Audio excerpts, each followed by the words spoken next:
Souvent, le colonisé ressemble un peu, ou l'ex-colonisé même, ressemble un peu à cet esclave du 19e siècle, qui libéré va jusqu'au pas de la porte, et puis revient à la maison parce qu'il ne sait plus où aller. Il ne sait plus où aller. Depuis le temps qu'il a perdu la liberté, depuis le temps qu'il a acquis des réflexes de subordination, depuis le temps qu'il a appris à penser à travers son maître. C'est un peu ce qui est arrivé aussi à l'intelligentsia africaine dans son ensemble. Parce que, en dehors de quelques questions, toutes les questions que vous m'avez posées reviennent à une seule. Quand est-ce que les Blancs vous reconnaîtront-ils? Parce que la vérité sonne blanche. C'est cela. Mais c'est dangereux ce que vous dites. Parce que si réellement l'égalité intellectuelle est tangible, l'Afrique devrait, sur des thèmes controversés, être capable d'accéder à la vérité par sa propre investigation intellectuelle, se maintenir à cette vérité jusqu'à ce que l'humanité sache que l'Afrique ne sera plus frustrée, que les idéologues perdront leur temps parce qu'ils ont rencontré des intelligences égales qui peuvent leur tenir tête sur le plan de la recherche de la vérité. Mais vous êtes persuadés que pour qu'une vérité soit valable et objective, il faut qu'elle sonne blanche. Mais ça, c'est un repli de notre âme qui doit disparaître. Et ce sont justement les Blancs qui vont nous y aider. Moi, si je n'étais pas intimement persuadé de l'égalité des races, si je n'étais pas intimement persuadé de la capacité de chaque race de mener sa destinée intellectuelle et culturelle, mais je serais déçu. Que ferions-nous dans le monde s'il y avait réellement cette hiérarchisation intellectuelle? Mais il faudrait s'attendre à une disparition d'une manière ou d'une autre. Parce que le conflit, il est partout, il est à tous les niveaux, il est dans tous ces débats, il est jusque dans nos relations internationales les plus feutrées. Nous menons et on mène contre nous le combat le plus violent même que celui qui a conduit à la disparition de certaines espèces.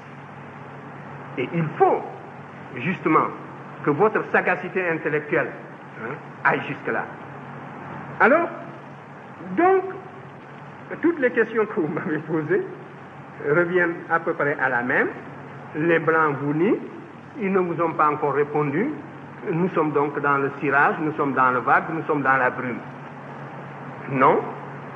Ce que j'ai dit un peu dans la préface de Obenga, c'était cela, que par la connaissance directe, l'Afrique doit être capable de saisir une vérité, de savoir qu'elle est en possession d'une vérité, quel que soit le domaine d'ailleurs.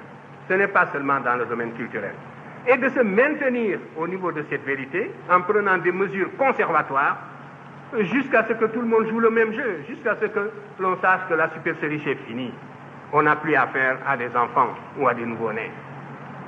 Mais c'est là à la fois une réaction intellectuelle, une réaction culturelle, ça demande la mobilisation de toutes les capacités de l'être, un être qui, abstraction faite de son aliénation, a les mêmes capacités que n'importe quel autre être. Alors, regardez, dès que vous parlez de patrimoine culturel, la gauche occidentale et la droite se touchent. Et souvent, la gauche est plus minable que la droite. Faites l'expérience.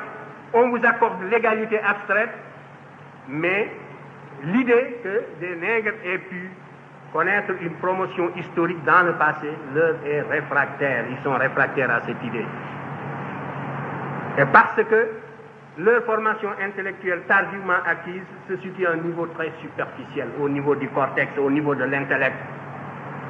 Mais la formation qu'ils ont reçue tous dans leur plus tendre enfance, les clichés auxquels ils sont habitués dans leur environnement d'enfance, les caricatures et tout, comme je vous le montrais ici, aussi dans le monde méridional, c'était l'inverse. Tout cela les empêchait, les rendait aveugles, n'est-ce pas, pour observer des vérités comme celles que nous leur opposions. Par conséquent, il n'y a qu'un seul salut, c'est la connaissance directe. Et aucune paresse ne pourra nous dispenser de cet effort. Il faudra absolument acquérir la connaissance directe. À formation égale, la vérité triomphe. Formez-vous, armez-vous de science jusqu'aux dents, c'est ce que j'ai dit à Obenga. et arrachez votre patrimoine culturel. Alors, traînez-moi dans la boue si, quand vous arriverez à cette connaissance directe, vous découvrez que mes arguments sont inconsistants. C'est cela. Mais il n'y a pas d'autre voie.